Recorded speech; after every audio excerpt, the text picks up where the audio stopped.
cette action. Merci, Monsieur le ministre. La parole est à Monsieur Christian Jacob. Mais... S'il vous plaît. Ma question s'adresse à Monsieur le Premier ministre.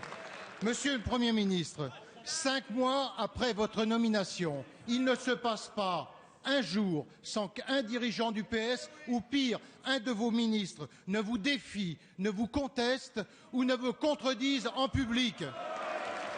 En 4 jours, Monsieur le Premier ministre, en 4 jours, c'est le rapporteur général au budget qui, contre votre avis, intègre les œuvres d'art dans le calcul de l'ISF.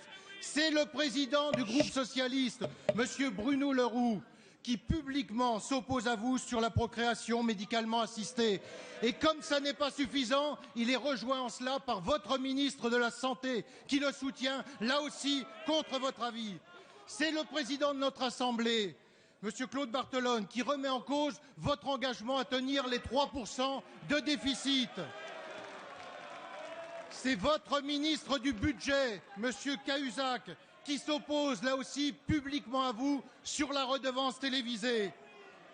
C'est le ministre de l'Éducation nationale qui ouvre ce débat scandaleux et suicidaire sur la dépénalisation du cannabis. Et j'apprends à l'instant que Madame Pulvar présente Monsieur Montebourg comme un de vos possibles successeurs. La question que se posent aujourd'hui, Monsieur le Premier ministre, les Français, est-ce qu'il y a encore, oui ou non, un pilote dans l'avion? Est-ce qu'après les couacs à répétition entre vous et votre majorité, votre autorité n'est pas gravement remise en cause, Monsieur le Premier ministre? La parole est à Monsieur le Premier ministre.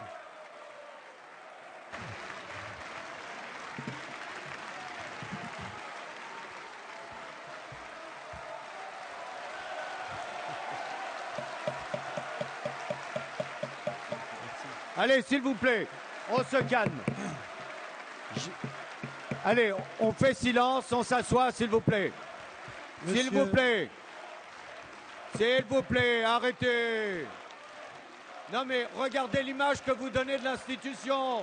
Ça va. Allez. Monsieur, allez, s'il vous plaît. Monsieur le Président. Allez. Non, s'il vous plaît. Que chacun s'asseye. Monsieur le Président de l'Assemblée nationale. La parole est au Premier ministre et à lui tout seul, s'il vous plaît. Mesdames, Messieurs les députés. Allez. Merci, Monsieur Jacob, pour votre excellente question. Aussi brillante que d'habitude. Je vous souhaite bon courage. Chacun sait que vous êtes là, dans l'opposition, pas par hasard. Moi, je ne suis pas Premier ministre par hasard. Je suis Premier ministre parce que j'ai la confiance du Président de la République et de la majorité. Mais vous, vous avez été sanctionné par le peuple français. Et vous n'avez pas un seul instant, une seule minute, une seule seconde, trouvé le temps de chercher les causes de votre échec et de la sanction dont vous ne vous sortez pas.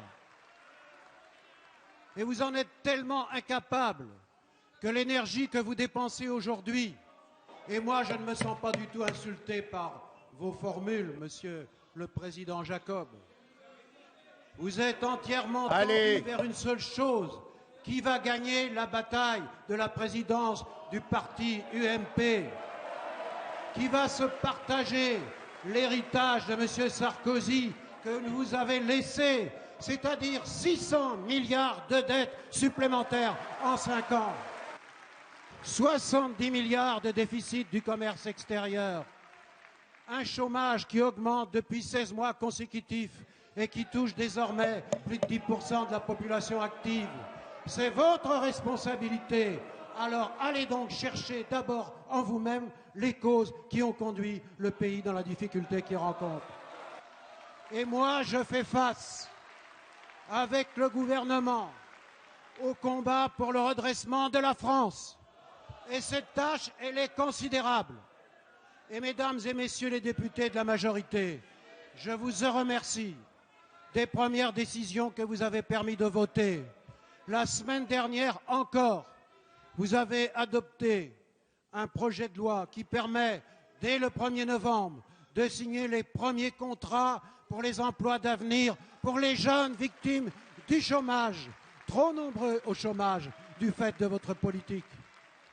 Et quant à la négociation avec les partenaires sociaux, concernant les contrats de génération qui permettront de maintenir dans l'emploi 500 000 seniors, de recruter 500 000 jeunes en CDI, cette négociation, elle avance et je sais qu'elle sera positive parce que chacun des membres de cette négociation a envie, non pas comme vous, mais d'être utile à la France et redonner de la confiance et de l'espoir.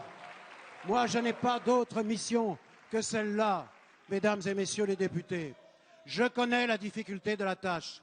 Je savais que ça serait difficile. Mais vous n'avez pas de leçons à nous donner. Nous avons maintenant, aujourd'hui, le commencement de l'examen du budget de la France. L'objectif de 3% de déficit, nous le tiendrons. Mais c'est plus difficile qu'avant, parce que vous nous avez laissé une dette qui a explosé. Mais je n'accepte pas que le premier budget de la France, ça soit le budget de remboursement des emprunts.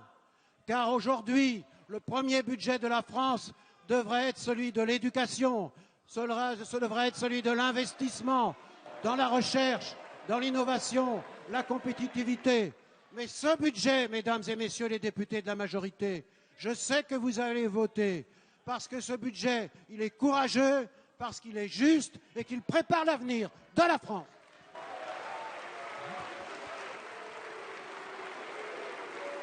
Allez.